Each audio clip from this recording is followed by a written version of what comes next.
ಇವತ್ತು ನೀನು ಆಫೀಸಿಗೆ ಬರೋದು ಬೇಡ. ಲೀವ್ ಕೊಡ್ತಿರೋದು ನಿನ್ನ ಮನೆ ಕೂತ್ಕೊಂಡು ಚಕ್ಲಿ ತಿನ್ನು ಅಂತಲ್ಲ. ಮದುವೆನಲ್ಲಿ ಧಾರೆ ಸೀರೆನ ಗಂಡಿನ ಕಡೆಯವರೇ ಕೊಡ್ಬೇಕಂತೆ. ವಿಕ್ರಾಂತ್ ಸೀರೆ ಕೊಡ್ತೀವಿ ಅಂತ ಹೇಳಿದಕ್ಕೆ ಆರತಿ ಒಪ್ಲಿಲ್ವಂತೆ.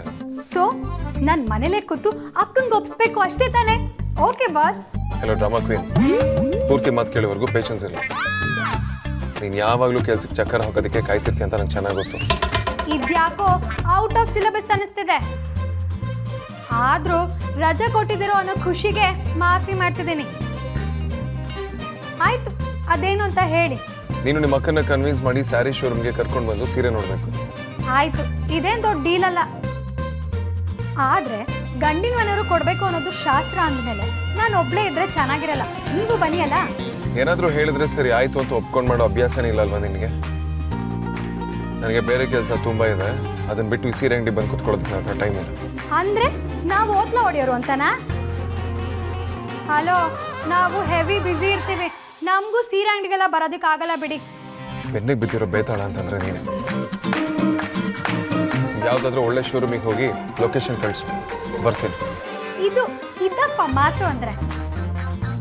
ಮ್ಯಾಟ್ರು ಯಾವತ್ತು ಮ್ಯೂಚುವಲ್ ಅಂಡರ್ಸ್ಟ್ಯಾಂಡಿಂಗ್ ಅಲ್ಲಿ ಇರಬೇಕು. ಅಷ್ಟೆಲ್ಲ ಏನೂ ಸೀನ್ ಇಲ್ಲ. ಕಾರ್ಯವಸಿ ಕತ್ತೆ ಕಾಲು ಹಿಡಿ ಅಂತ ಹೇಳ್ತಾರಲ್ಲ, ಅಷ್ಟೇ. ಏಯ್, ನಾನೇಕೋ ಕತ್ತೆ ಆಗ್ತೀನಿ, ನೀನ್ ಕತ್ತೆ ನಿಂತ. ಫೋನ್ ಕಟ್ ಆಗಿದೆಯಲ್ಲ, ನಾನಕ್ಕೆ ಇಷ್ಟೊಂದು ಎಕ್ಸೈಟ್ ಆಗ್ತಿದ್ದೀನಿ. ಏಯ್, ನೀವು ಬರೀ ಶುಂಠಿ ಶಂಕರ ಅಲ್ವೋ? ಹಾಗಲಕಾಯಿ ಶಂಕರ, ಬೆಳ್ಳುಳ್ಳಿ ಶಂಕರ, ಕಲ್ಗಟ್ ಶಂಕರ.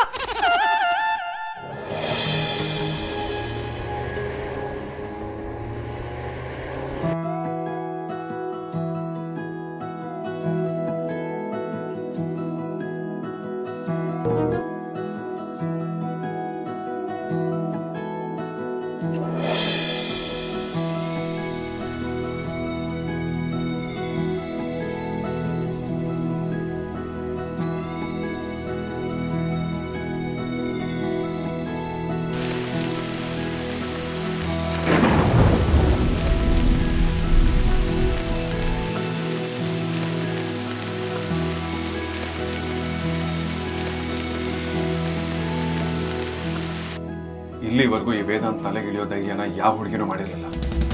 ಆದ್ರೆ ಈ ಬಜಾರಿ ಯಾಕೆ ಸರ್ಕಸ್ ಮಾಡ್ತಿದ್ದಾರೆ?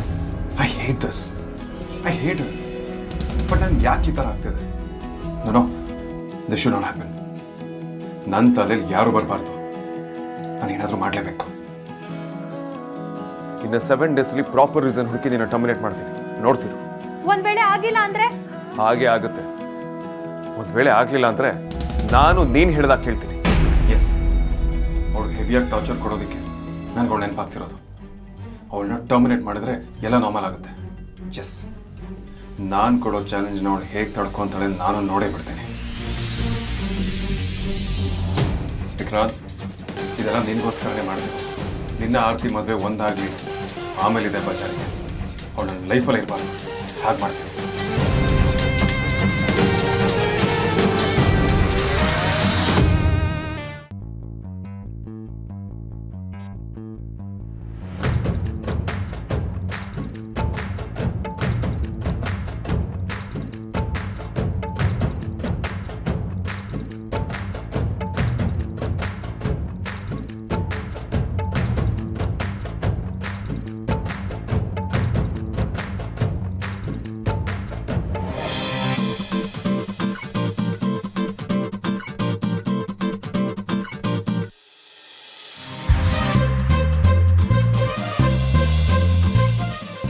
ಹೊರಡೋಣ. ಏಯ್, ಯಾಕೆ ಲೇಟು? ಎಷ್ಟೊತ್ತಿಂದ ವೇಟ್ ಮಾಡೋದು? ಈ ರೋಡಲ್ಲಿ ಪಾರ್ಕಿಂಗ್ ಮಾಡೋದಕ್ಕೆ ಎಲ್ಲರೂ ಜಾಗ ಇದೆಯಾ? ಕಾರನ್ನ ತಲೆ ಮೇಲೆ ಇಟ್ಕೊಂಬರ್ಲ. ಬಂದಿದ್ದೀನಿ ತಾನೆ, ನಡಿ ಹೋಗಡೆ.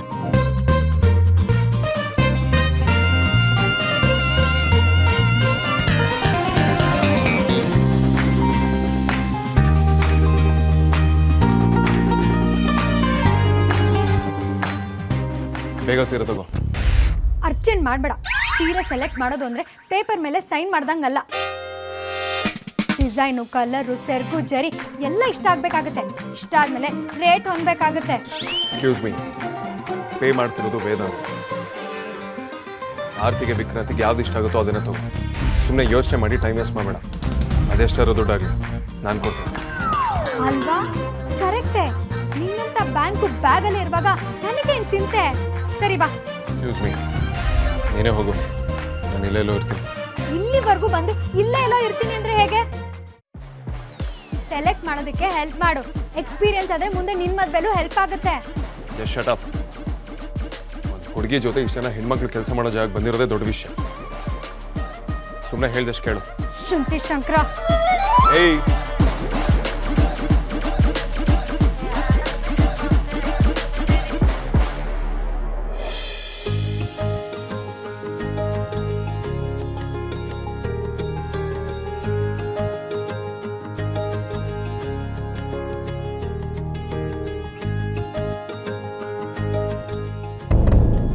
ಏನಾಯ್ತೆ? ಅಲ್ಲಿ ನೋಡಿ.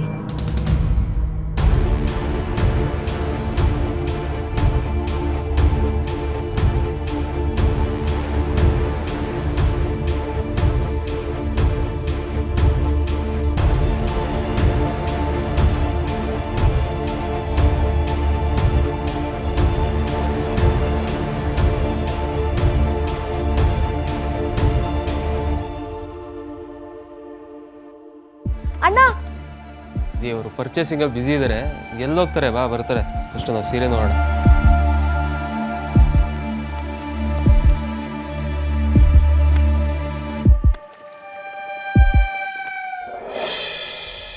ನಾನು ಧಾರೆ ಸೀರೆ ನೋಡಕ್ ಬಂದಿದ್ದೀನಿ. ಇರೋದ್ರಲ್ಲಿ ಕಾಸ್ಟ್ಲಿ ಸೀರೆ ತೋರಿಸಿ. 80,000ವರೆಗೂ ಸ್ಯಾರೀಸ್ ಇದೆ, ತೋರಿಸ್ಲಾ ಮ್ಯಾಮ್? 80,000ನಾ? ನಮ್ಮ ಜೊತೆ ಬ್ಯಾಂಕೇ ಇರುವಾಗ ನಾವ್ಯಾಕೆ ಟೆನ್ಷನ್ ಆಗಬೇಕು? ಸರಿ, ಎಲ್ಲ ಥರದ್ದು ತೋರಿಸಿ.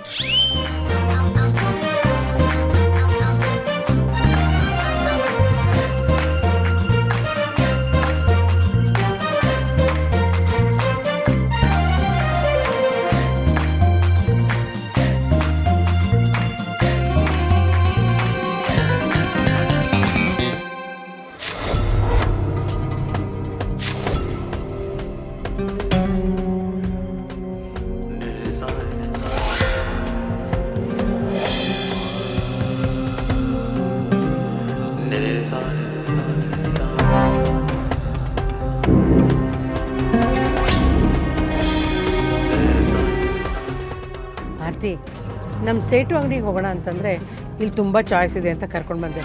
ತುಂಬ ಕಾಸ್ಟ್ಲಿ ಕಣೆ. ಕಡಿಮೆದು ಇದೆ ನೋಡಮ್ಮ, ನಿನ್ನ ಕೈಲಿ ಇಟ್ಕೊಂಡಿರೋದು ಕಡಿಮೆದೆ. ಹ್ಞೂ ನೋಡಮ್ಮ, ಈ ಸೀರೆ ನನಗೆ 4,000 ರೂಪಾಯಿಗೆ ಬೇಕು, ಕೊಡ್ತೀಯಾ? ಪೂರ್ತಿ 1,000 ಡಿಸ್ಕೌಂಟ್ ಕೇಳಿದ್ರೆ ಹೇಗೆ ಮೇಡಮ್? ಅಯ್ಯೋ, ನೀನು ಹೇಳಿದಷ್ಟು ರೇಟನ್ನೇ ನಾನು ಕೊಡೋಕ್ಕಾಗತ್ತಾ? ನೀವು ಬೇಕಾದ ರೇಟಲ್ಲಿ ಚೀಟಿ ಅಂಟಿಸ್ತೀರಾ, ಅದನ್ನೆಲ್ಲ ನಂಬೋಕ್ಕಾಗತ್ತಾ? 4,000 ಅಂದರೆ 4,000, ಅದಕ್ಕೆ ಮೇಲೆ 1 ರೂಪಾಯಿ ನಾನು ಕೊಡಲ್ಲ.